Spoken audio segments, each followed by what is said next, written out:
অঞ্চলে রেলওয়ের জায়গা দখল করে গড়ে উঠেছে অসংখ্য অবৈধ স্থাপনা। বিশেষ করে কুমিল্লা মহানগরী এলাকায় গড়ে ওঠা শত শত বস্তিতে অবাধে চলছে মাদক কেনাবেচা সহ নানা ধরনের অপরাধমূলক কর্মকাণ্ড। এমন অভিযোগ স্থানীয়দের। কুমিল্লা প্রতিনিধি জাহাঙ্গীর আলম ইমরুলের পাঠানো তথ্য ছবিতে ডেস্ক রিপোর্ট। আখাউড়া থেকে কুমিল্লার লাকসাম পর্যন্ত প্রায় 70 কিলোমিটার রেলপথ। এর দুধারে রয়েছে রেলের কয়েকশো একর সম্পত্তি। নজরদারির অভাবে এসবের অনেকাংশই চলে গেছে অবৈধ দখলদারদের কবলে।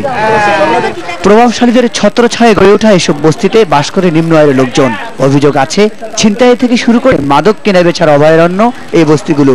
বস্তিতে অনেক অপরাধীরও তো লোকে থাকে, এখানে মদ গাঁজা থেকে শুরু করে নানান ধরনের অপকর্মের সাথে কিছু কিছু বস্তিবাসী জড়িত আছে।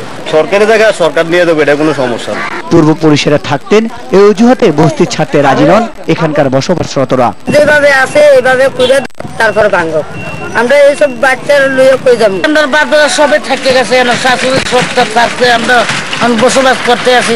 আমার দাদা শ্বশুরের এইটা বাড়ি। এ বিষয়ে ক্যামেরার সামনে কথা বলতে রাজি হননি রেলওয়ে কুমিল্লা অঞ্চলের সহকারী নির্বাহী প্রকৌশলী ইরফানুল ইসলাম। আরেক কর্মকর্তা বললেন, ঊর্ধ্বতন কর্তৃপক্ষের নিষেধ আছে, রেলওয়ে সাধারণত কোনো বক্তব্য দিতে। আমাদের ঊর্ধ্বতন কর্তৃপক্ষ থেকে নিষেধ। আপনাদের সাথে আমার পরিচয় আছে, ভাই বন্ধু হিসেবে চলি। যে কোনো অ্যাক্সিডেন্ট দেখা হয়, কিন্তু এমন কিছু আমি বলতে পারবো না, যেটা আপনারা চাইবেন আমি বলতে পারবো। অবৈধভাবে দখল হয়ে যাওয়া কুমিল্লা লাকসাম অঞ্চলের রেলের বিশাল এই সম্পত্তি উদ্ধারের দাবি জানিয়েছেন সচেতন মহল। মাছরাঙ্গা নিউজ ডেস্ক।